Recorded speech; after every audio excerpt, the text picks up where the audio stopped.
All right, what's up, guys? A little Q&A here. So a couple weeks ago, Bill asked me a question about the neurotyping system, or actually, he asked me three questions. So I'll briefly just cover them today. So the first question he asked me was the questions to ask the athletes to determine what type they are. So first off, Christian Thibodeau, the one who developed the neurotyping system, sells the neurotyping tests. So if you want to determine the specific one, whatever specific neurotype your athlete is, the only way to really do it is to purchase the test. They're very easy to get a hold of and to administer. I think it's about 51 questions, so it's relatively quick.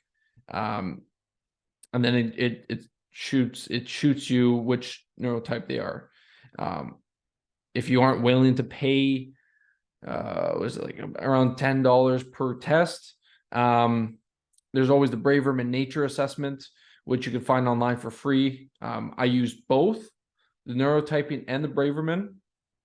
The only difference is the Braverman doesn't give you, let's say, multiple dominances. What I really like about the neurotyping is that it gives you both an excitatory and an inhibitory dominant or dominance. However, the Braverman also gives you a deficiency, which is, I believe, pretty valuable. Which leads me to the second question, which is nutrition or supplements for each of the neurotypes. Again, Christian has a full course dedicated towards the nutrition and supplementation for the different neurotypes. I've actually not completed the course yet, just because the main focus for me was on the training. And I'm not huge yet, at least on the supplement side. However, what I do find is, let's say, for those that are characterized as more type 2B, type 3, those that are, say, more prone to being anxious or have higher arousal states, supplements such as magnesium, maybe specifically magnesium glycinate or threonate can be beneficial, just to kind of calm down the nervous system. L-theanine, melatonin are all great. Dopamine, norepinephrine dominant, so more the type 1As to type 2As.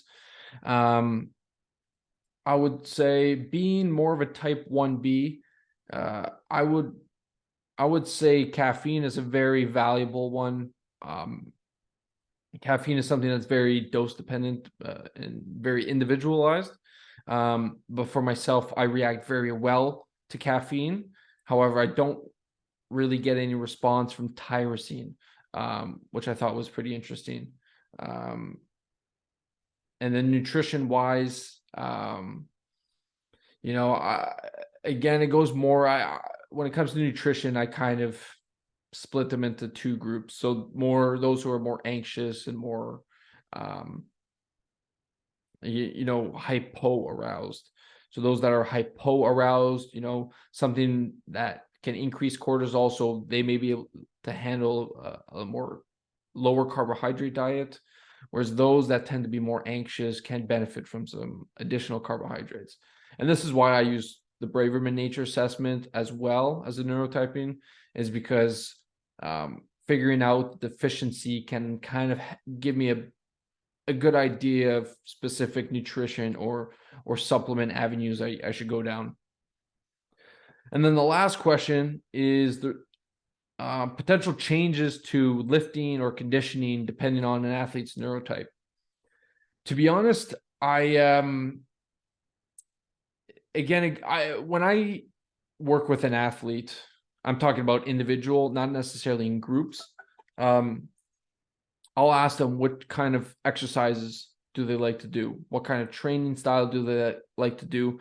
Just to kind of get a little bit of information into kind of their mentality when it comes to training. So, what I find is that those that are more dopaminergic, noradrenergic, tend to not like slower tempos as much. They like to do things very explosive, very fast and intense. And then also, when, you know, as Christian mentions in his course, those that are more, let's say, on the anxious level, those that are more type 2Bs, 3s, very much like structure, especially if they're a GABA dominant as well. They like the structure, they like routine. So, you know, they like to know exactly what they're doing. So changing exercises very frequently might not be the greatest, because it might just stress them out a little bit too much. Or someone that's, you know, myself, I only write my first 2 to 3 main lifts, and then the rest I just write which body part I want to work, and I just kind of pick whatever I feel like in the moment. However, where I think the neurotyping system is really valuable is in how you approach working with an athlete. So, you know, I'm not going to name them, but I have a couple athletes that, you know, I know if I load the bar a little bit more, they're going to get mentally ready, and, you know, it kind of motivates them further and they'll push through. Where some others, you know, you have to kind of pull back the intensity a little bit, because once they see the load start to get a little bit high, they start to kind of shut down, just because their anxiety levels skyrocket. So if you look at kind of like the arousal curve, well, they might be too hyper aroused that their performance will ultimately decrease.